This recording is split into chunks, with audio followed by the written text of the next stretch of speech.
ഗാസയിലെ യുദ്ധം അവസാനിപ്പിക്കണം എന്ന ഉദ്ദേശത്തോടുകൂടി നിലവിൽ വന്ന വെടിനിർത്തൽ കരാറിന്റെ ഭാഗമായി വ്യാഴാഴ്ച 4 ബന്ദികളുടെ മൃതദേഹങ്ങൾ ഇസ്രായേലിന് കൈമാറി ഹമാസ്. കൈമാറിയതിൽ 2 കുട്ടികളുടെ മൃതദേഹങ്ങളുമുണ്ട്. യുദ്ധത്തിന്റെ തുടക്കം മുതൽ തന്നെ ഇസ്രായേലിനെ പിടികൂടിയ അഗ്നി പരീക്ഷയുടെ പ്രതീകങ്ങളായി മാറിയ ബിബാസ് കുടുംബത്തിന്റെ മൃതദേഹങ്ങളും കൂട്ടത്തിലുണ്ടായിരുന്നു. അന്താരാഷ്ട്ര റെഡ് ക്രോസ് കമ്മിറ്റിയുടെ പ്രതിനിധികളാണ് മൃതദേഹങ്ങൾ ഏറ്റുവാങ്ങിയത്. ഷിരി ബിബാസ് ഇവരുടെ 2 ആൺകുട്ടികൾ, 83 വയസ്സുകാരനായ ഒഡെഡ് ലിഫ്ഷിറ്റ്സ് എന്നിവരുടെ മൃതദേഹങ്ങളാണ് ഹമാസ് തിരികെ നൽകിയത്. 2023 ഒക്ടോബർ 7-ാം തീയതി ഇസ്രായേലിനെതിരെ ഹമാസ് നടത്തിയ ആക്രമണത്തിന് ശേഷം ഇതാദ്യമായിട്ടാണ് ഇത്തരമൊരു മൃതദേഹ കൈമാറ്റം നടക്കുന്നത്. മൃതദേഹങ്ങളുടെ കൈമാറ്റം നടക്കുന്നത് കാണാൻ 100 കണക്കിന് ആളുകളാണ് തടിച്ചുകൂടിയത്. ഇവരെ ഒരു വേലിക്കെട്ടിനകത്താണ് നടത്തിയത്. മൃതദേഹങ്ങൾ ഇസ്രായേലിന് കൈമാറുന്നതിന് മുന്നോടിയായി ഹമാസ് 4 ശവപ്പെട്ടികൾ പൊതുജനങ്ങൾക്കായി പ്രദർശിപ്പിച്ചു. ഇതിൽ ഓരോന്നിലും മരിച്ചയാളുടെ ചിത്രമുണ്ടായിരുന്നു. അവർ USA ബോംബുകളാൽ കൊല്ലപ്പെട്ടു എന്ന് രേഖപ്പെടുത്തിയ വെളുത്ത മിസൈൽ രൂപങ്ങളും ശവപ്പെട്ടിക്ക് മുന്നിൽ സ്ഥാപിച്ചിട്ടുണ്ടായിരുന്നു.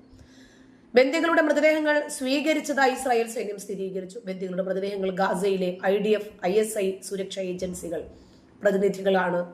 പ്രതിനിധികൾക്ക് കൈമാറി എന്നാണ് സൈനിക വക്താവ് പ്രതികരിച്ചത്. മൃതദേഹങ്ങൾ സ്വീകരിച്ചു എന്ന് പ്രധാനമന്ത്രി ബെഞ്ചമിൻ നെതന്യാഹുവിന്റെ ഓഫീസും അറിയിച്ചിട്ടുണ്ട്. എന്താ അവസ്ഥയാണ് എന്ന് നോക്കാം. അതേസമയം ഇസ്രായേലിന്റെ വധഭീഷണി നിലനിൽക്കുന്നത് കൊണ്ട് യഹ്യാ സിൻവാറിന് പകരമായി പുതിയ തലവനെ പ്രഖ്യാപിക്കാൻ ഹമാസിന് സാധിക്കാതെ പോകുന്നു. പ്രഖ്യാപിക്കുന്ന ഏത് തലവനായിരുന്നാലും ശരി, ആ സ്ഥാനത്ത് ഇരിക്കുന്നതിന് മുമ്പ് തന്നെ തല തെറിക്കുകയാണ്. മാസങ്ങളുടെ ഇടവേളകളിലായി നേതൃപദത്തിലെത്തിയ 2-3 പേരാണ് ഈ അടുത്തടുത്ത് ഇസ്രായേൽ സൈന്യം വധിച്ചത്. യഹ്യാ സിൻവാറിന് ശേഷം ഒരുപാട് മാസങ്ങളോളമായി ആ വിടവ് നികത്താതെ കിടക്കുകയാണ്. ഇതോടുകൂടി ഹമാസ് ഏറെ പ്രതിസന്ധിയിലായിരിക്കുന്നു. കാരണം അണികളെ ഒരു വഴിക്ക് നിർത്താൻ സാധിക്കുന്നില്ല. വേണ്ടുന്ന രൂപത്തിലുള്ള യുദ്ധ നിർദ്ദേശങ്ങൾ കൊടുക്കാൻ സാധിക്കുന്നില്ല.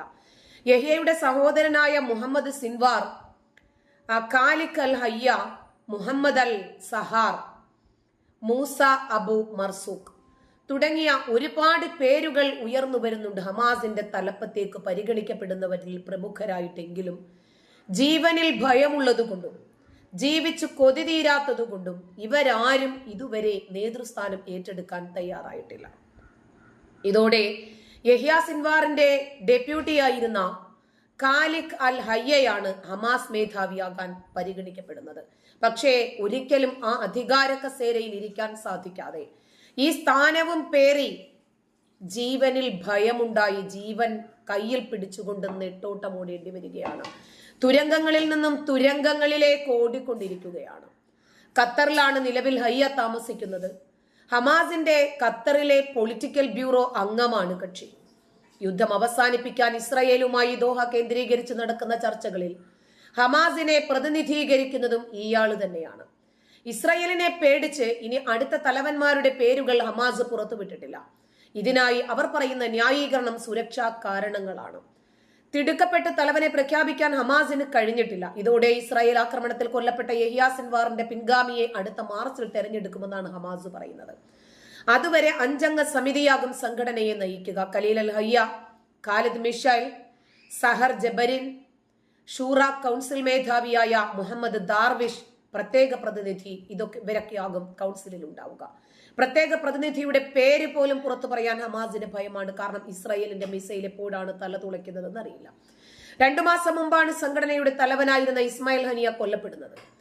അദ്ദേഹത്തിന്റെ പിൻഗാമിയായ യഹ്യാ സിൻവാറിനെയും ഇസ്രായേൽ വധിച്ചു. ഹമാസിന്റെ സൈനിക വിഭാഗം തലവനായിരുന്ന മുഹമ്മദ് ദെയ്ഫ്, മർവാൻ, ഈസ എന്നിവരെയൊക്കെ ഇസ്രായേൽ ഉടലും തലയും വേർപെടുത്തി. സംഘടനയുടെ സ്ഥാപക നേതാക്കളിൽ ഖാലിദ് മിഷേൽ, മഹ്മൂദ് സഹർ ഇവർ മാത്രമാണ് ഇപ്പോൾ നേതൃനിരയിൽ ആകെ ബാക്കിയുള്ളത്. ശരിക്കു പറഞ്ഞാൽ ഹമാസ് ഭയപ്പെടുന്നതിൽ ഒരുപാട് കാര്യങ്ങളുണ്ട്. തെക്കൻ ലെബനനിലെ ഇസ്രായേൽ നടത്തിയ ഡ്രോൺ ആക്രമണത്തിൽ ലെബനനിലെ ഹമാസിന്റെ വലിയ തലവനായിട്ടുള്ള മുഹമ്മദ് ഷഹീർ ആണ് കൊല്ലപ്പെട്ടത്. മുഹമ്മദ് ഷഹീൻ ഇസ്രായേലിന്റെ തന്നെ അവകാശവാദമാണ്. അത് ഹമാസ് സ്ഥിരീകരിക്കുകയും ചെയ്തിട്ടുണ്ട്. സ്ഫോടനത്തിൽ കത്തുന്ന ഒരു കാറിന്റെ വീഡിയോ ദൃശ്യങ്ങളും ഇസ്രായേൽ പുറത്തുവിട്ടിട്ടുണ്ട്. ഇസ്രായേൽ ഹിസ്ബുള്ള വെടിനിർത്തൽ കരാറിന്റെ ഭാഗമായി തെക്കൻ ലെബനനിൽ നിന്നുള്ള ഇസ്രായേൽ പിന്മാറുന്നതിനുള്ള അവസാന ദിവസമാണ് ഇത് സംഭവിച്ചത്. വെടിനിർത്തൽ കരാർ ഉണ്ടെങ്കിലും തെക്ക് പടിഞ്ഞാറ് ലെബനനിൽ ഇസ്രായേൽ വ്യോമാക്രമണം അവസാനിപ്പിച്ചിട്ടില്ല. ഇപ്പോഴും സിദനിലെ മുനിസിപ്പൽ സ്പോർട്സ് സ്റ്റേഡിയത്തിന് സമീപമുള്ള സൈനിക ചെക്ക് പോസ്റ്റിനടുത്ത് വെച്ചിട്ടാണ് ഷഹീന് നേരെ ആക്രമണം ഉണ്ടായത്. ഇറാന്റെ ഒത്താശയോടെ ഇസ്രായേൽ പൗരന്മാർക്കെതിരെ ആക്രമണം നടത്താൻ ഇയാൾ പദ്ധതിയിട്ടിരുന്നതായി ഇസ്രായേൽ ആരോപിച്ചു. അതിനിടയിലാണ് പശ്ചിമേഷ്യൻ സന്ദർശനം തുടങ്ങിയിരിക്കുകയാണ് American state secretary Marco Rubio. ജനങ്ങളെ ഒഴിപ്പിച്ച് ഗാസ ഏറ്റെടുക്കുമെന്ന് അമേരിക്കൻ പ്രസിഡന്റ് ഡൊണാൾഡ് ട്രംപിന്റെ പ്രഖ്യാപനത്തിന് പിന്നാലെയാണ് ഈ സന്ദർശനം. ഇസ്രായേൽ, സൗദി അറേബ്യ, UAE തുടങ്ങിയ രാജ്യങ്ങളാണ് സന്ദർശിക്കുന്നത്. ആദ്യ സന്ദർശനത്തിൽ ഇസ്രായേലിലെത്തിയ റൂബിയോ പ്രധാനമന്ത്രി ബെഞ്ചമിൻ നെതന്യാഹുവുമായി കൂടിക്കാഴ്ച നടത്തി. രണ്ടുപേരും ട്രംപിന്റെ ഗാസ പദ്ധതിയും ഇറാൻ, ലെബനൻ, സിറിയ തുടങ്ങിയ വിഷയങ്ങളും ഒക്കെ ചർച്ച ചെയ്തു. ഗാസയിലുള്ള മുഴുവൻ ബന്ധികളെയും ഉടൻ വിട്ടയക്കണം എന്നാണ് ട്രംപിന്റെ നിലപാട് റൂബിയോ വ്യക്തമാക്കി. അതേസമയം ഹമാസിനെ ഗാസയിൽ തുടരാൻ അനുവദിക്കില്ലെന്നും ഹമാസിനെ പൂർണ്ണമായും തുടച്ചു മാറ്റുമെന്നും അദ്ദേഹം ആവശ്യപ്പെട്ടു. ഇറാനാണ് മേഖലയിൽ അസ്ഥിരതയുണ്ടാക്കുന്ന പ്രധാനപ്പെട്ട ശക്തിയെന്ന് റൂബിയോ ആരോപിച്ചു. എല്ലാ ആക്രമണങ്ങളുടെയും ഭീകരവാദ സംഘടനകളുടെയും ദശലക്ഷങ്ങളുടെ സമാധാനവും സ്ഥിരതയും തകർക്കുന്നതിന്റെ പിന്നിൽ അവരാണെന്നും റൂബിയോ കുറ്റപ്പെടുത്തി.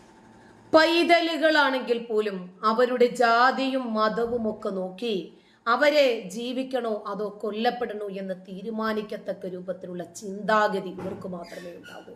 നമ്മൾ കണ്ടതാണ് 2 മാസം 3 മാസം പ്രായമായ പൈതലുകളോടൊക്കെ ഈ ഹമാസ് ഭീകരർ എന്താണ് ചെയ്തതെന്ന്. ആ കുഞ്ഞുങ്ങൾക്ക് മുഖത്ത് നോക്കി ചിരിക്കാൻ മാത്രമേ അറിയാവൂ. പരിചയമില്ലാത്ത ആളുകളെ കണ്ടാൽ കരയാൻ മാത്രമേ അറിയാവൂ. എന്തിനാണ് തങ്ങൾ കൊല്ലപ്പെടുന്നത് എന്ന് പോലും ആ പൈതലുകൾക്ക് അറിയില്ല. വെടിനിർത്തൽ കരാറിന്റെ ഭാഗമായി ഈ ആഴ്ച 6 ഇസ്രായേലി ബന്ദികളെ മോചിപ്പിക്കുമെന്നും 4 പേരുടെ മൃതദേഹങ്ങൾ കൈമാറുമെന്നുമാണ് ഹമാസ് നേരത്തെ അറിയിച്ചിരുന്നത്. മൃതദേഹങ്ങൾ ശനിയാഴ്ച കൈമാറും. തടവുകാരെ ശനിയാഴ്ചയാകും വിട്ടയക്കുക എന്ന് ഗാസയിലെ പലസ്തീന്റെ ഗ്രൂപ്പ് തലവനായ ഖലീൽ അൽ ഹയ്യ നേരത്തെ തന്നെ പറഞ്ഞിരുന്നതാണ്. ഇക്കാര്യം ഇസ്രായേൽ പ്രധാനമന്ത്രി ബെഞ്ചമിൻ നെതന്യാഹുവിന്റെ ഓഫീസും സ്ഥിരീകരിച്ചിട്ടുണ്ട്. US, ഖത്തർ, ഈജിപ്റ്റ് എന്നീ രാജ്യങ്ങളുടെ മധ്യസ്ഥതയിൽ ഗാസയിൽ നിലവിൽ വന്ന ആദ്യഘട്ട വെടിനിർത്തൽ മാർച്ച് 1-ാം തീയതിയാകും അവസാനിക്കുക. യുദ്ധം അവസാനിപ്പിക്കുന്നത് ഉൾപ്പെടെയുള്ള അടുത്ത ഘട്ടങ്ങളെ കുറിച്ചിട്ടുള്ള ചർച്ചകൾ ഇതുവരെ ആരംഭിച്ചിട്ടില്ല. ബിബാസ് കുടുംബത്തിലെ അംഗങ്ങളുടെ മൃതദേഹങ്ങൾ വ്യാഴാഴ്ച കൈമാറുമെന്ന് പ്രതീക്ഷിച്ചിരുന്നതായിട്ട് നേരത്തെ തന്നെ സൽഹൂദ് ചൂണ്ടിക്കാണിച്ചു. അതുപോലെ തന്നെ ചെയ്തു.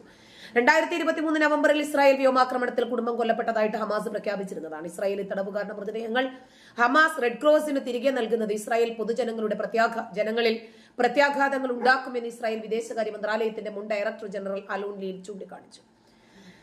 തെക്കൻ ലെബനനിൽ നടത്തിയ ഡ്രോൺ ആക്രമണത്തിൽ ലെബനനിലെ ഹമാസ് തലവനായ മുഹമ്മദ് ഷെഹിയൻ കൊല്ലപ്പെട്ടു എന്ന് ഇസ്രായേലും സ്ഥിരീകരിച്ചു.